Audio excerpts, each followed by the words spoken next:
Hello and welcome back to Creepy Cutie Crafty. Welcome back to yet another crafting video with me, Heather. Hi guys, how are we doing this week? So I'm continuing with my English paper piecing quilt here, my little lap warmer. I've got the leaves on here finished, which you probably saw at the end of last week. This is a variegated green thread used here.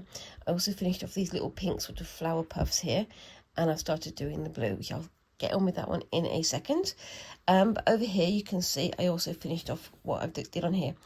Basically I just used a double back stitch to fill in all these sort of stem areas here, and then every so often on these blue background leaves I put a little pop of yellow. I think that works really well because all of the background leaves were this sort of paler blue colour. And I just think this little bit of extra, almost like gold, like a little bit of a shine in there, I think it works really well. Anyway, so I'm going back to here. It's basically the same stitch that I was doing last week, which is, let me just get that so that you can see it. I've tried to fiddle things around so that you can actually see what I'm doing. I'm not going to be doing a huge amount on here because I know that I did some of this last week. But basically this is my, if you're new here, hi, this is my English paper piecing quilt, using the sort of traditional large hexagonal shapes, and I basically I'm creating what I'm calling a lap warmer. It's not a huge like bedspread, it's just 7 hexes by 7 hexes, and it's just going to be used in the summer to keep my knees warm when I'm stitching on my knee. So that'll be fun. I'm going to have to be very careful if I do start doing any stitching whilst this is on my knee, because I want to make sure I don't stitch whatever I'm doing onto this quilt, do I? Yes. Anyway, if that makes sense, please let me know. Anyway, so hi, yeah, if you're new here, hi, I'm Heather. I am a crafty mummy, and I do all sorts of different crafts on here.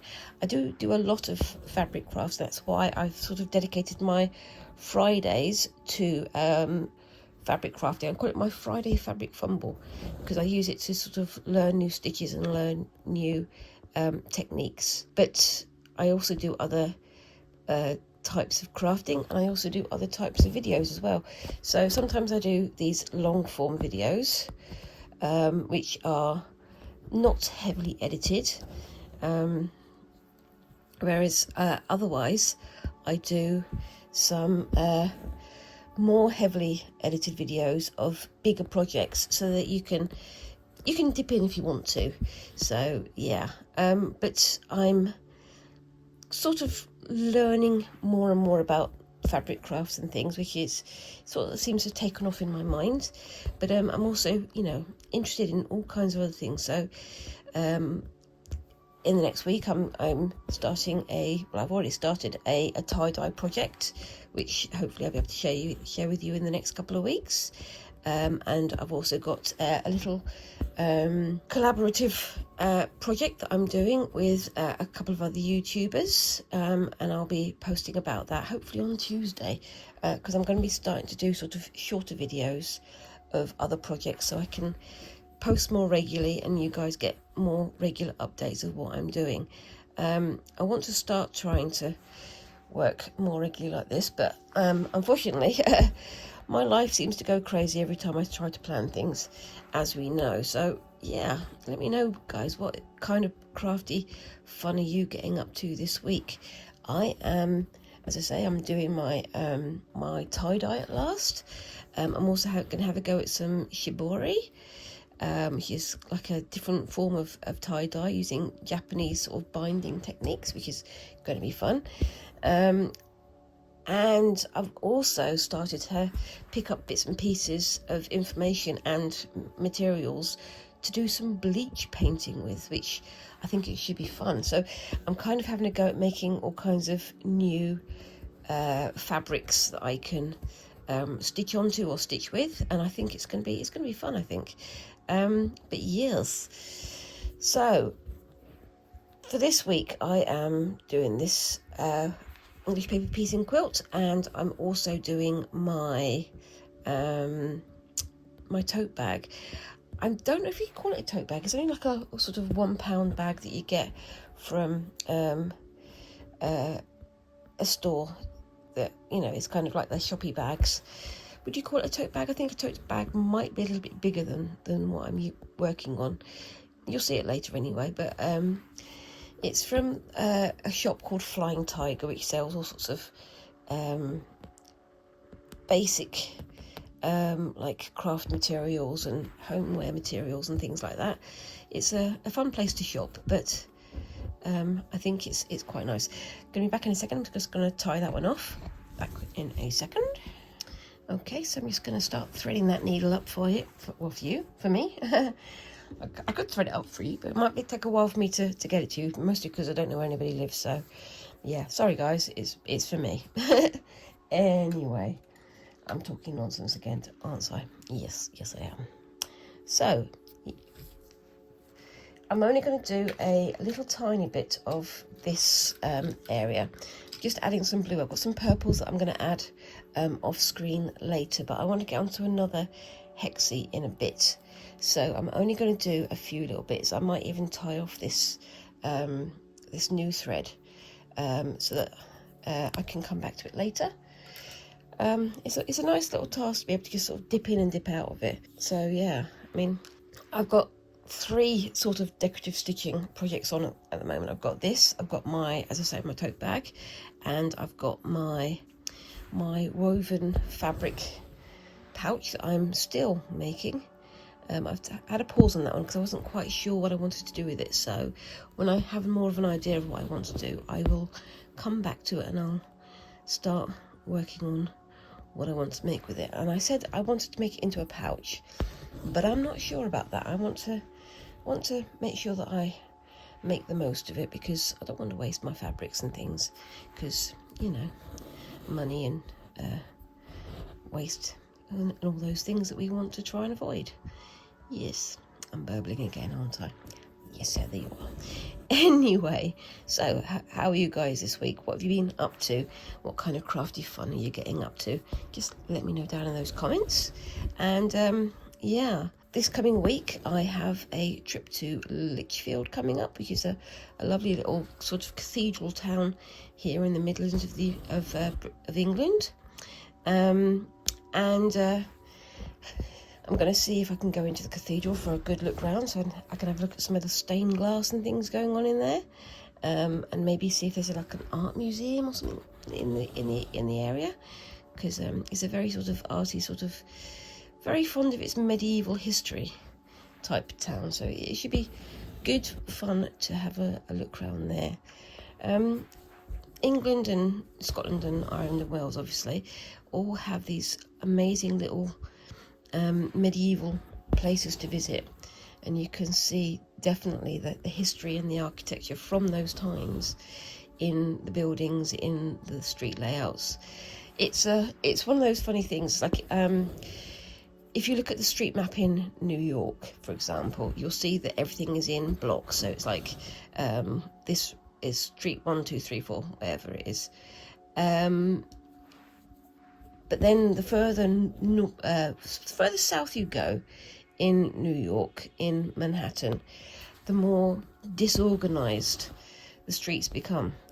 And that's because those streets are the older streets that grew sort of organically. So people built on them as they needed, and then put the streets around whatever was built there. And that is kind of what we have here. So pretty much every town is old enough that there isn't any like sort of street planning that was done in advance. There is street planning now, obviously. There's road planning and city planning and things like that for new builds. And for certain cities, such as, for example, Milton Keynes, that was a city that was built to a plan. So it's a modern city rather than an ancient city. But then if you go to London, or if you go to places like Salisbury, which is another place that I love to visit. If you're in the UK, go and visit Salisbury.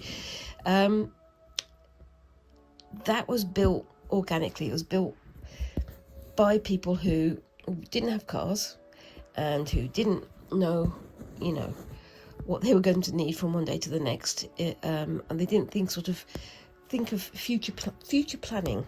So it kind of grew outwards from the cathedral, which is, you know, the big building in the centre of the city, and from that building you then got like the posher houses, and then you've got the trade houses, and then you've got the less expensive houses, and obviously there's new builds in Salisbury as well, but it's had to fit around this very organically developed city centre. So the city centre isn't one single place, it's multiple places, and if you go there for a shopping session or whatever, you have to find whatever you want on like 6 or 7 different streets. It's fascinating to visit, and it's a beautiful place to visit, but you definitely do need a map, even though it's one of our smaller cities. The same is sort of true in Birmingham. It's a very big city, but some parts of it did grow organically, and then obviously later parts of it were built or rebuilt after World War II. So because of certain areas being cleared during the bombings and stuff, they then rebuilt those places with a plan, rather than matching the original organic footprint that it had. Yeah, that's kind of what you've got there now. So it's some parts are organised and straightforward and easy to find, other parts not so much. So there's like New Street, which is a great big long street in the middle of Birmingham.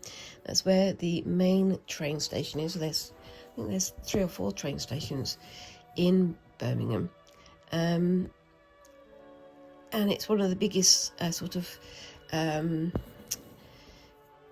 terminal train stations. So it's where lots of trains come in, and then you can swap onto another train for another part of the UK, and it's kind of like a nexus, a hub where all those kinds of things happen. But New Street, as I say, is a great big long street, very wide. I think it may have been like a boulevard or an avenue at one point, but it is the area where there was lots of trade. And at one end it has the Victoria Square, where there's a museum and council houses and stuff like that, but at the other end you have the Bullring, which is essentially the big shopping centre that's there now.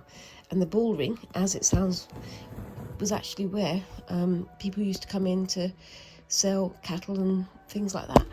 So, you know, all this history. But like I say, New Street itself, very, very long street. And if you know about the history of Birmingham, you'll know that there's an awful lot of tradesmen who learned applied their trade there. And one of those trades was, unfortunately, gun manufacture. And they used to test the accuracy of their guns by firing it along New Street, because it's a big wide street, and as I say, it's kind of clear along the length of it, so that you could see whether or not you were firing accurately. I dread to think what would happen if it was firing inaccurately. Did the shopkeepers lose their windows? I don't know. But yeah, it's one of the things that's always fascinated me is like the history of places that we've built on, but not with a full understanding of what that history means. So there's lots of houses, lots of shops in Birmingham city centre that are built onto older buildings, which has sort of shaped the footprint of the building and also informed how the building can be used. So there's lots of covered walkways with shops on either side that used to be part of the trade that was going on there. It's fascinating to go and have a look. If you're ever in Birmingham, I suggest looking up as well as looking down. It's fascinating. Anyway, I'm going to just do a quick thing, like I said before. I'm going to put the thread there and park it so that I can go and do another bit of the English paper piecing. Back in a second. Okay, so I'm back and I'm going to get started on this little area here. I'm going to do that with a little bit of, I keep saying a little bit of variegated purple. I think I'm going to use the variegated purple for the lighter areas, and then a darker purple for the darker areas, and obviously going to have the orange like stamen areas as well.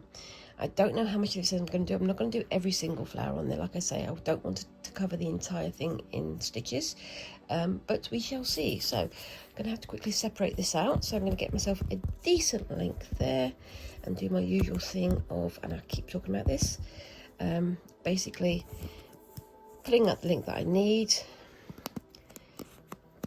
clipping on the end like that, finding the other end here, and I'm going to do 3 stitches, I think. That should be nice. And then just using the weight, oopsie-daisy, of the card to separate it.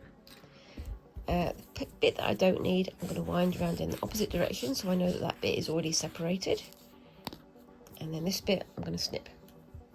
So get my fancy black embroidery scissors, put that over there ready for the next step, and then get my needle threader because my eyes are not what they used to be. They used to be eyes, but they're not not very good eyes anymore, unfortunately. But yeah. So we're going to be going to Lichfield, and I'm going to have a look to see if there's any galleries and things there. If there are any, obviously I'm going to let you know. I do know that there's a bead shop there, which is very, very dangerous. So yeah, maybe I'll be getting some buttons and beads and things for future crafting. One of the things I want to have a try out, again, along with all the other lists of things I want to get, the other thing, next thing I want to get a hold of and have a try out is some bead weaving. That would be nice, but that would be after all the other tasks I've got.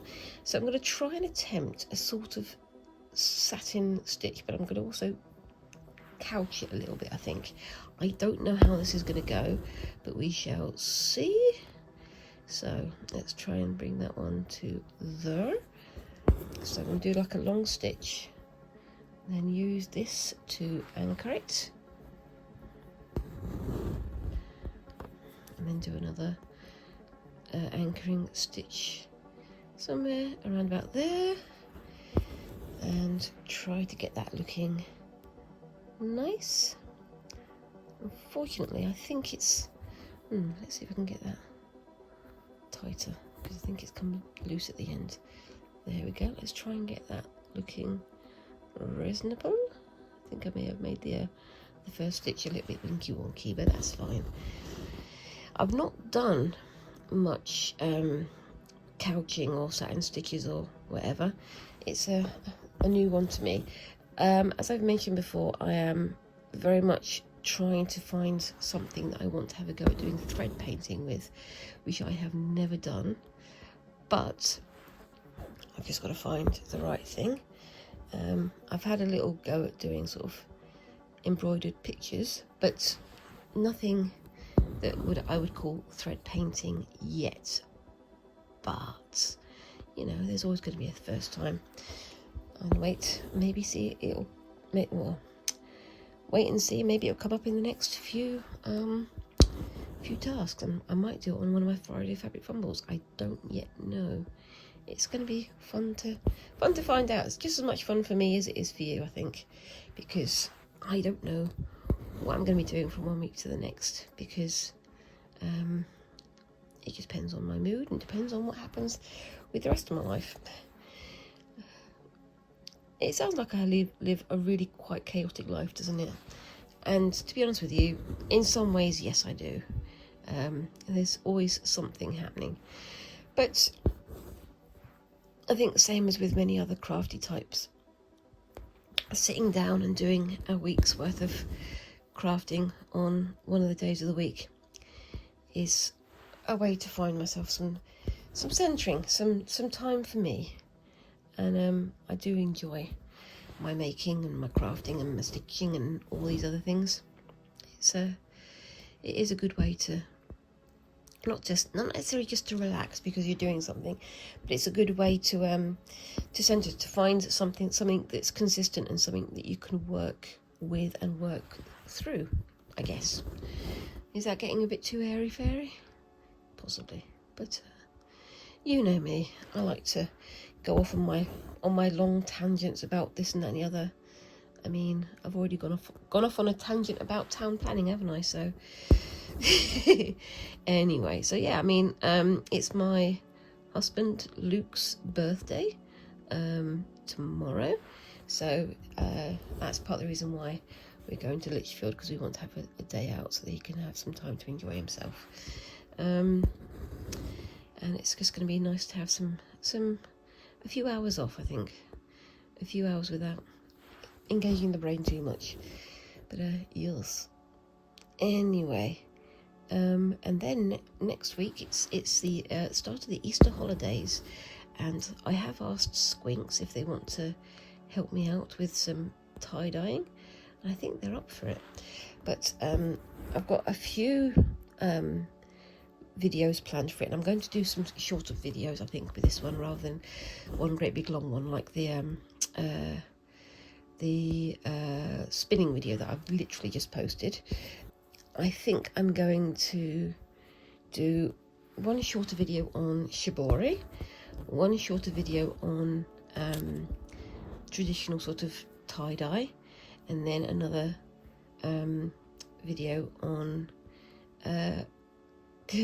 I'm going to have a go at bleach painting, which sounds weird, and it's an interesting one. It's basically using bleach, like you'd clean your bathroom with, to paint onto black fabric or even black paper if you really wanted to, and as it bleaches it creates all these interesting different colours. So I'm going to have a go at doing that, but that's going to be sort of, it's not going to be tie-dye, but I might do it alongside the tie-dye because I think that would be interesting. But that's just me. Have you guys had a go at doing any bleach painting? And if so, what did you think of it? I'd love to know. And any tips you can give me, I would very much welcome. It's an unusual one. I've looked at a few videos and a few websites about it, but it's one of those ones that it's if you know it and if you do it well, because you're probably about the only person who's actually doing anything with it. So it's gonna be interesting. Yes. I like how this is looking. It's a simple but effective, I think. It's not the cleanest, straightest satin stitches, which is not what I'm going for, but I think it looks good. I think the couching takes away from the smoothness of the stitches, doesn't it? So that's just how it goes. Yes. Anyway, so what's next on my agenda of things to talk about? I didn't actually write down a list of things to talk about today, which maybe I should have done. It would have been very helpful, wouldn't it? So yeah, Squinks has got their Easter holiday coming up next week, and we're going to be doing the tie-dye together, I think. If not, I'm going to be doing it all by myself, which is absolutely fine. And I'm also continuing with my efforts in pattern design, which I think I'm going to be having a go at. I keep saying I'm going to have a go at doing it, but I'm going to have a go at doing some hand-painted or hand-drawn design, because I think it's about time.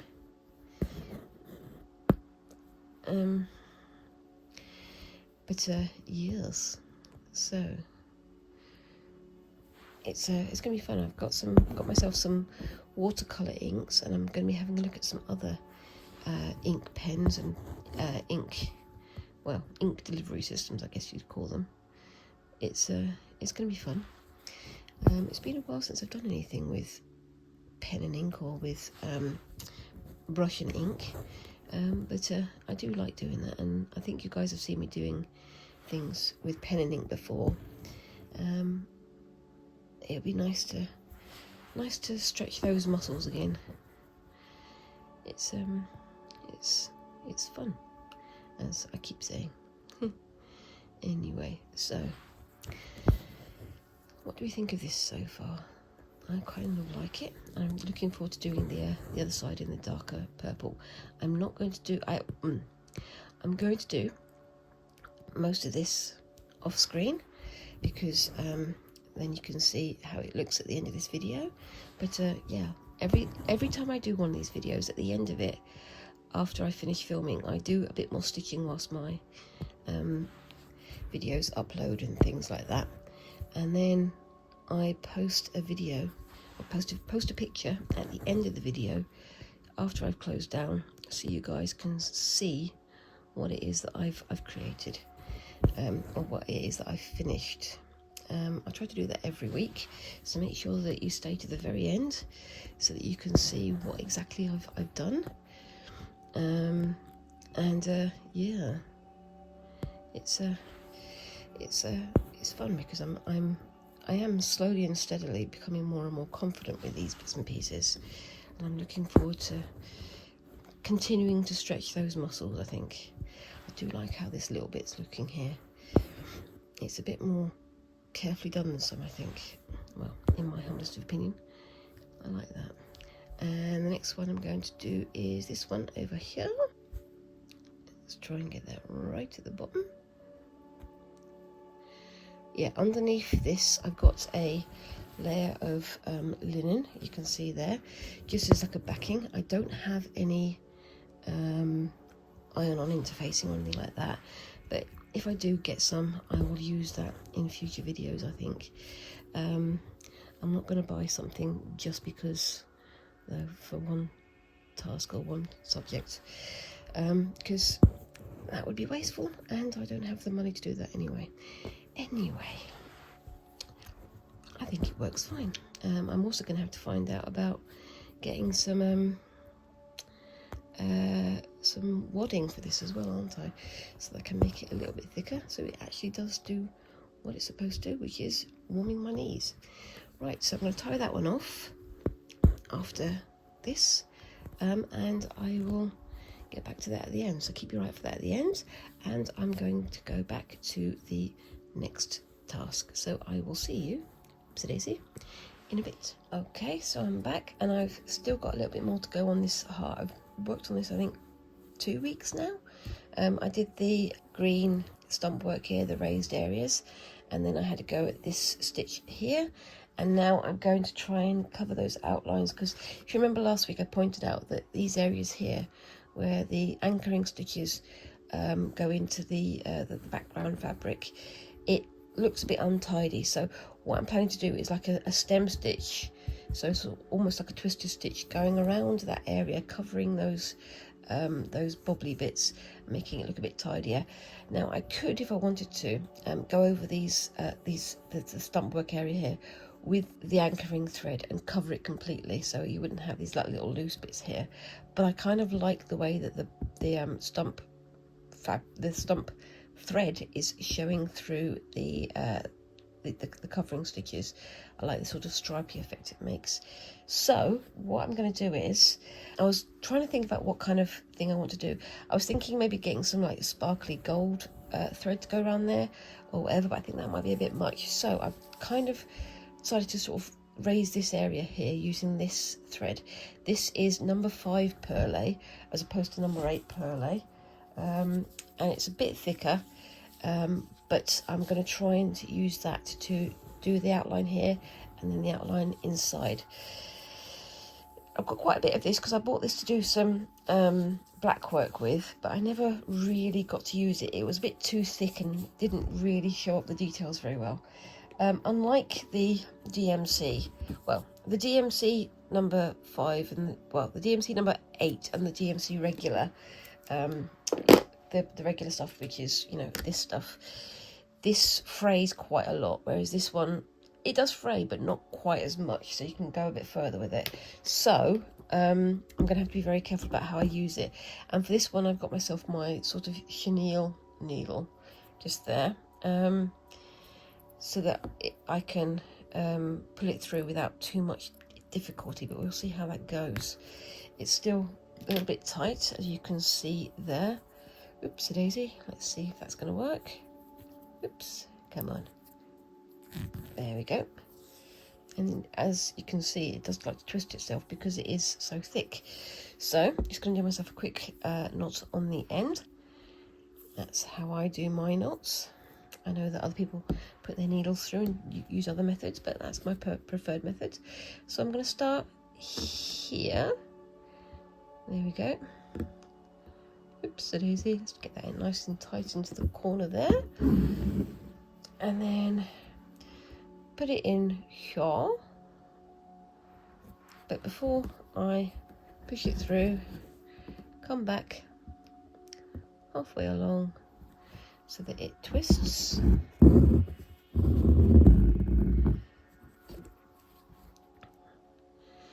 Hopefully this will make it look nice and tidy on the edges. I don't know, we'll see how it goes. The thread is complaining a little bit about going through the fabric, but I'm sure it'll be fine. Yeah, that twist is actually looking pretty good already, even though I've only done like 2 stitches. So I'll show you probably a close-up of that at the end, same as usual. So it's almost sort of meeting the previous thread as I go through it. Oops, daisy, get it caught around itself. And of course punching the camera as is traditional. By the way, if you're new here, I tend to say that quite a lot. It's a silly thing to say, and I don't know why I say it, but I think it's funny, so I'm going to keep saying it. Sorry. Anyway, so I like how that's looking already. What do you think, guys? I think that looks pretty good. Obviously I'll try and get some close-up shots at the end, and I'm trying to keep these stitches nice and even. I'm thinking about whether or not I can stitch into this gap here as well, but I don't know if I'm going to do that because that might be a bit more of a challenge. But I'll see how I feel when I get to it. There we go. I think that's twisted sort of stem stitch. Looks really nice. I think it does edge it off perfectly. At my employment, there is an all-work, all-staff meeting, an all-staff gathering tomorrow, and I'm going to do my usual thing of taking my embroidery with me. It's one of those things, isn't it? It's like kids who need like fidget toys with their hands so they can focus. For me, I need embroidery or something of that nature to help keep my mind focused. Sorry, just needed to shift the camera there for a moment.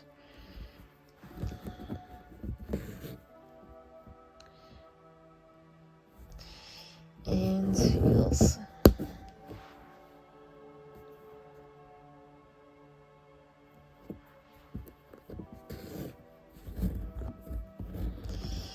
Yes. Yeah, I'm looking forward to having some time to stitch over the next week as well, because I've got some other bits and pieces planned. I've got some more garments that I'm going to think of making. As part of my tie-dyeing process, I'm going to have a go at making some sort of decorated shirts as well, and also I'm going to make some sort of squares of fabric that I'm going to be decorating with different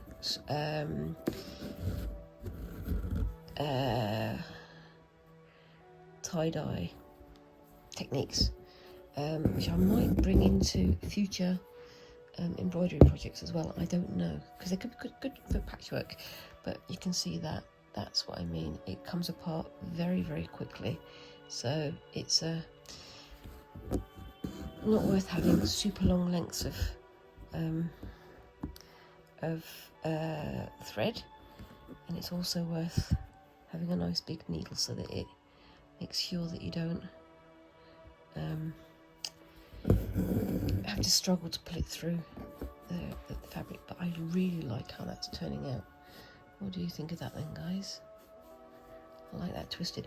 The twistiness of the actual thread itself, the twistiness of the 2 plies, really adds to the texture of the finished stitch, doesn't it?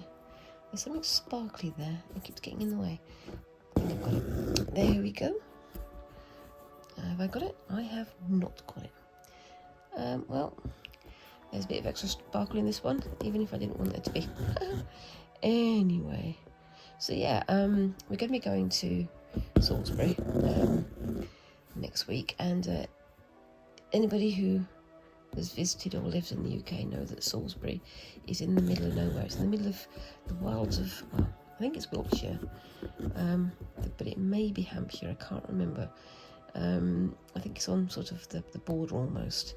It's very, very close to Stonehenge, so quite often you get people who want to visit Stonehenge stopping in there as well. So you get this sort of, not airy-fairy, but sort of a bit more esoteric atmosphere there. But it is a beautiful place, and like I say, it's got lots of I want to say vintage houses. No, they're not vintage. They're very, very old houses, and it's a fascinating place to visit, and it's very close to where my favourite author used to live when he was alive. That is Terry Pratchett, as you know, and I have in the future got some Terry Pratchett themed projects lined up, so if you're a fan, make sure that you subscribe so you can see what I get up to. I don't think I'm going to finish all of this today, but it'll be fun to finish some more of it off screen. I might have to turn this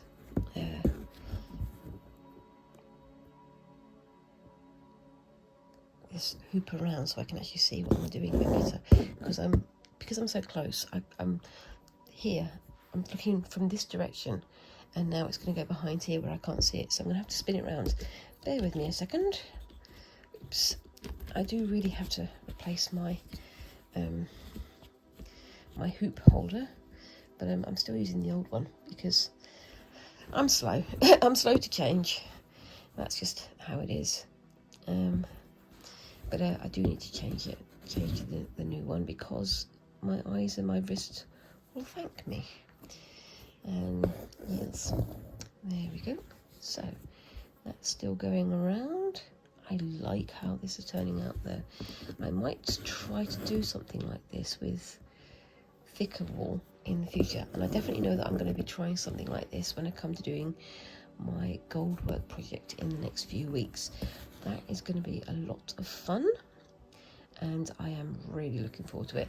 I've got, my husband bought me very nicely a gold work kit to try out the techniques with, but after that I want to continue doing gold work, and I've got a couple of projects in mind, but you'll have to wait and see with those. I've also, as I mentioned a few times, I have a doll remake that I want to do, and I will be using some of these techniques, some of the gold work techniques, and also some of the black work techniques that I've used. So that should be fun. And yeah, like I say, make sure you subscribe so you can see what happens with that in the next few weeks. It's a one of those things where I start one thing, and then because I've started that one thing, something else has occurred to me that I want to try, and so on and so on and so on. And I really do want to try just about everything, because I like it when my hands are busy. This looks so good. I'm really glad I did this, actually. It looks a lot more finished with this bit of edging on it, and it looks much more decadent, looks more professional in some ways, doesn't it? What do you think, guys? I'll see if I can hold that up to the camera. You can see that there. There's a bit of a bubble there, but that's just where I had to pull it through a bit tighter. But that's looking really nice. Gonna untie it and turn it again. Excuse me. This is where it's going to get difficult because, as you know, this is a tote bag, like a little sort of £1 shoppy bag that you get from Flying Tiger. You can see their logo just there, and I've covered it with all sorts of different embroidery stitches, as you can see, but the hole is on that side. So I'm gonna have to sort of try and reach under the bag to get into the hole so that I can do it. I don't know if I can. I don't want to sort of do a back stitch and then pull it through that way, because I'll be putting it through 2 holes at once. I think that might be a bit too much for this thread. It might make it fray a lot faster, which is not what I want to happen. I want to keep it intact for as long as I possibly can. But I really like how this has turned out, and I definitely want to do this again in a future project. But yeah, the reason why I'm doing this is because when I do come to doing my gold work projects and my gold work bits and pieces, these are some of the stitches that I'll be using. Like I say, when I come to the end of it, there will be a doll remake, which I've got planned, and I've had it planned for quite a long time, where I'll be bringing all of these different skills, these different techniques together. That's part of the reason why I want to do this, and part of the reason why I want to do the gold work, what's the word? The gold work project, the gold work kit, because then I can get my head around the process first, and then I can bring it all together with the other techniques and things in the doll remake. And I've decided, I mentioned it before, but I've decided to do Queen Elizabeth II, or Queenie, from Blackadder II. Now, if you know anything about English culture, I guess you could put it, Blackadder is a comedy that was on our TVs in the 80s mostly, and is an absolutely brilliant programme, but very, very rude. The first series wasn't so great. The second series, third series and fourth series are pinnacle. They are so good. And I won't spoil it for you, but at the end of the fourth Blackadder series is one of the most memorable moments in British comedy, because, well, put it this way, I'm not going to reveal it all, but basically at the end, Blackadder the Fourth is set in the trenches during the First World War, so it's Blackadder goes forth, and it doesn't end well, but I'm not going to spoil it for you. I highly recommend you watch it yourself, but maybe have some tissues at hand. Anyway, but yeah, no. So basically, Blackadder was set in these various different historical periods. You have the first one, which is set in sort of the medieval period. So he's kind of playing the cousin, or I can't remember, the nephew of the king, who I believe is played by Brian Blessed. I mean, he gets to play quite a lot of kings, doesn't he? Because he's got a very grand, very big personality and a very big voice. But Blackadder is a weaselly little man, and he's constantly trying to hatch all these plots to try and get power, get money, get whatever. And then the second one, Blackadder the Second, is set in the Elizabethan era, and they've got Queen Elizabeth the First, who is entirely different to how you would expect her to be.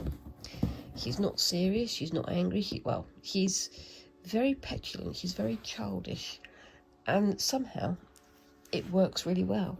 But she has an absolutely beautiful dress, and she has a beautiful sort of big heart-shaped net ruff around her neck, and it's just gorgeous, and I highly recommend going and have a look.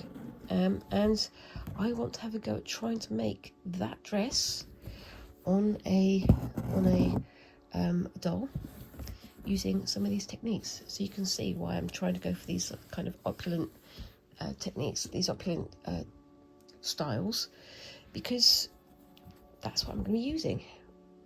It's going to be fun. I keep saying it's going to be fun. I've got to actually start doing these things. Okay, so I think I'm going to have to tie that off there. Otherwise it's going to get too short and too frayed. So I don't want that to happen. So I'll be back in just a second. Okay, so I'm back. I've got myself threaded up there and just do another quick knot on the end. But yeah, I mean, the dress that she wears has a lot of gold work sort of patterns on it, and then you've got the sort of hanging pearls. It's sort of like what Queen Elizabeth would have worn, but kind of a satirical version of it. But it's a fascinating thing to look at, and I was always impressed by that dress, that costume, when I was younger. Even then I was fascinated by fabrics and by design and by things that are being created to give an impression of something. But yeah, if you haven't seen it, and if you haven't seen Blackadder, I highly recommend it. Like I say, it is rude. It's got some very naughty words and some very naughty scenes, but it is also very, very, very funny. Unfortunately, there is a few, jokes and things that are a product of its time, but overall, the story stands up. But yeah, anyway, so what do we think of this so far? I really like how that's turned out. I really like how it's turned out. It's nice when you're doing something and you try something out and it turns out so much better than you expected. I thought it would look nice, but I also thought it would look invisible. And I'm kind of glad I didn't go for something gold, because I think that would have been too much. I think it would have taken away from the overall aesthetic of the thing. Oh, got myself tangled up again. Oopsie daisy. Get that through there and I'll sort that out, I think. Can I get that through there? Back in a second. There we go. There we are. But yeah, it's always good when you're creating something and you're trying something out for the first time. Something that you've sort of picked on the fly, but it turns out a lot better, oopsie daisy, than you were expecting. Keep putting my needle out by accident, but that's because I can't see what I'm doing underneath there. Such is life. Let's make sure that doesn't go through it itself. And punch in the camera, as is traditional. And then I'm going to go to the...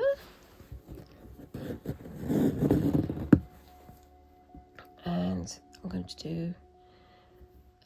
actually, what I'm going to do is I'm going to go to there. And I'm going to try and do not a... hold on, let's do that with 1, 2 and 3, and then put that in, oopsie daisy, there. Try to keep that nice and tight.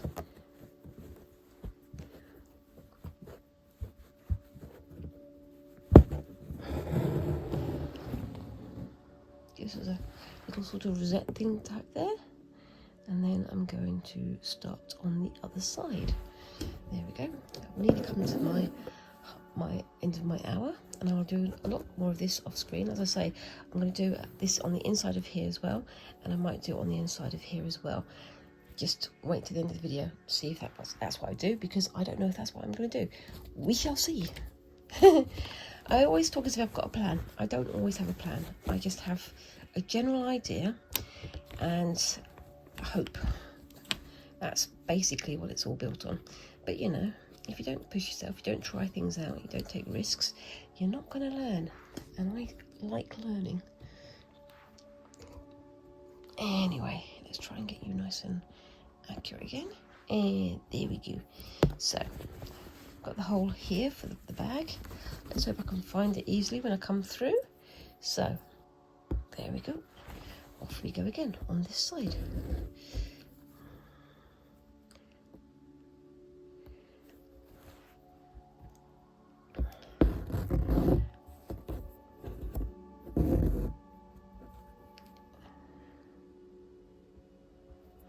Try and get it nice and close so it doesn't separate, because then it's not edging it, it's just close to it, if you know what I mean. Yeah, try and get that a bit closer on the next one. There's a bit of a gap there which I don't quite like, but I can start bringing it in closer on this one. So yeah, there we go, that's a bit better. Oopsie-daisy. Almost immediately you can see it started to fray, so it's one of those things, isn't it? So just gotta make sure I keep an eye on that. But I am absolutely loving how that looks. If you guys have tried doing something like this, stump work with sort of florid edging, it's a fascinating one to have a look at.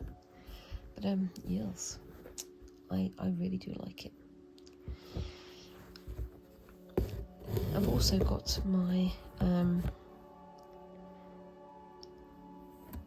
project to start with, using the bits and pieces that Christine from Create and Craft with Christine sent me.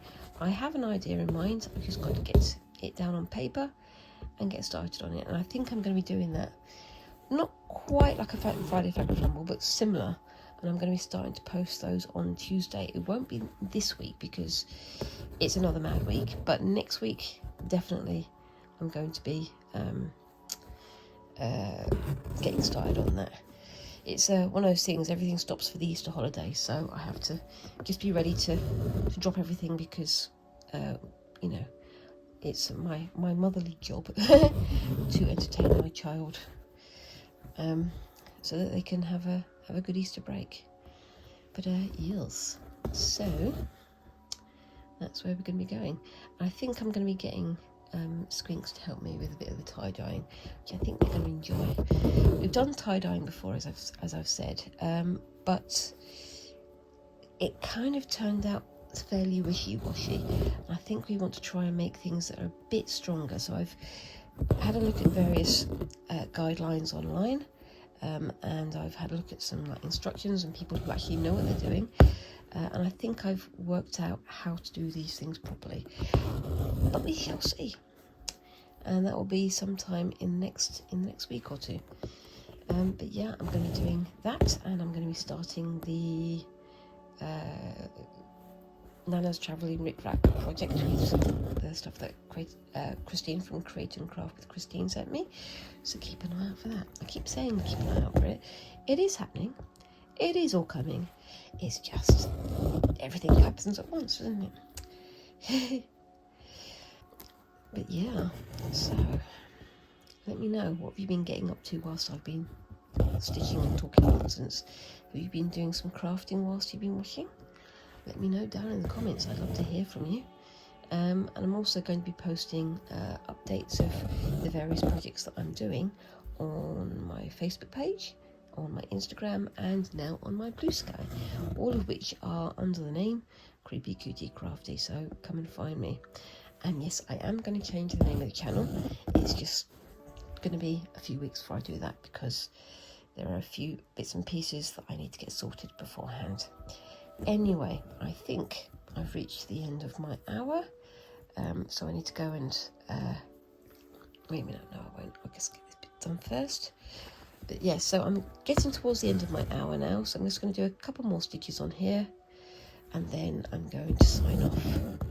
But I am so pleased with how this is turning out.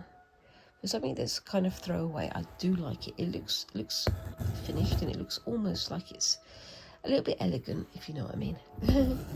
Anyway, so yep, there we go. That is my last stitch for this one. So I'm going to put that there. I'm going to park that there. And yes, so let me know what you think about that. I like how that's edging it there. I think it really does help to bring the whole thing together. You can tell the difference, can't you, on the sides? I think it's going to be really interesting on the inside of this one here, and on this one here as well. Maybe, I think maybe on the inside of this one, not on the outside. I don't know yet though. We shall see. I never plan these things, at least not well enough. And yeah, let me know what you think of this one so far as well. I'm going to get on with doing some of the darker bits and pieces on there as well. And yes, so what do you think of those? Leave a comment down below, and let's keep this conversation going. And whilst you're there, if you're new here, remember to like and subscribe and all those little things that help a tiny channel like mine to grow. And yeah, I hope you've enjoyed watching, and I look forward to seeing you in the next video. Thank you very much again for watching, and bye bye.